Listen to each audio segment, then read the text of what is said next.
हमारे मीडिया के मित्रों के लिए आज का दिवस विशेष है।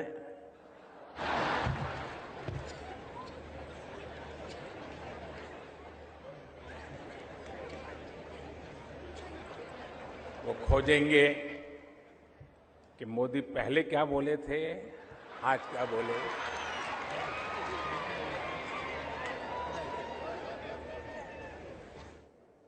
फिर शरद राव की टैप निकालेंगे, वो पहले क्या बोलते थे, आज क्या बोल रहे हैं। लोकतंत्र की यही ब्यूटी है।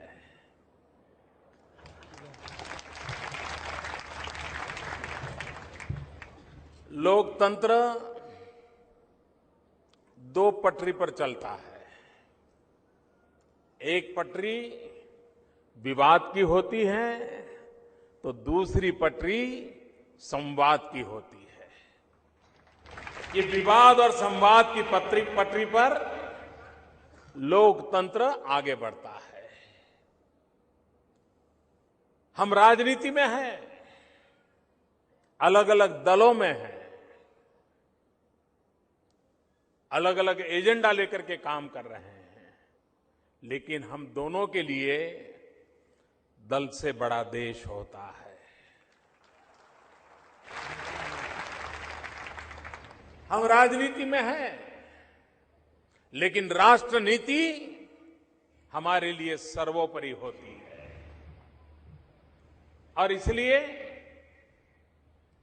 हमारे देश में दो भिन्न दल के नेताओं का मिलना भी पता नहीं क्यों एक बहुत बड़ी खबर बन जाती है, जबकि ये प्रक्रिया सहज सरल चलती रहनी चाहिए।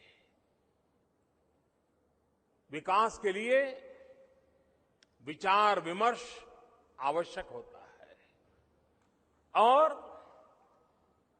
जो सत्ता में बैठे हैं उनकी जिम्मेवारी ज्यादा होती है। मेरी जिम्मेवारी शरद राव से ज्यादा है कि मुझे सामने जाकर के शरद राव को पूछना चाहिए कि शरद राव जी, आपको क्या लगता है, आपका अनुभव है, इसका रास्ता कैसे मिला। लोकतंत्र तभी चलता है और इसलिए उस भूमिका को मैं हमेशा महत्व देता आया हूं। और जैसे भी शरद राव जी बता रहे थे कि मैंने उनको गुजरात बुलाया था, उन्होंने तो ये मेरा अभिनंदन किया कि मोदी जी ने सब दिखाने के लिए बुलाया था। हकीकत तो वो दिखा करके मैं उनसे जानना चाहता था कि अभी कुछ कमी रह गई तो मुझे बताइए, मैं ठीक करना चाहता, मैं सीखना चाहता। और बहुत कम लोगों को मालूम होगा, शायद महीने में 2-3 बार मेरी और शरद राव की बात न हुई हो, ऐसा कोई महीना नहीं गया होगा।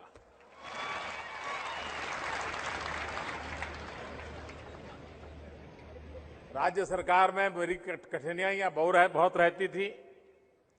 भारत सरकार से परेशानियां होती रहती थी, तो मैं फिर शरद राव को बीच में डालता था और वे भी दलगत राजनीति से ऊपर उठ करके केंद्र सरकार का राज्य से कैसा रवैया होना चाहिए उसकी उत्तम भूमिका अदा करते थे।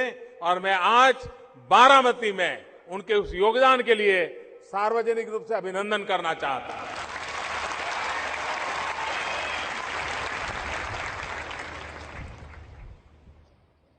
यहां से जाने के बाद तीखा चमचमाता बयान वे भी मेरे खिलाफ दे सकते हैं और मैं भी उनके खिलाफ दे सकता हूं, क्योंकि हम अलग अलग विचार से काम करने वाले लोग हैं, लेकिन एक मकसद से काम करने वाले लोग हैं। और वो मकसद है हमारा देश आगे बढ़े। जिस प्रकार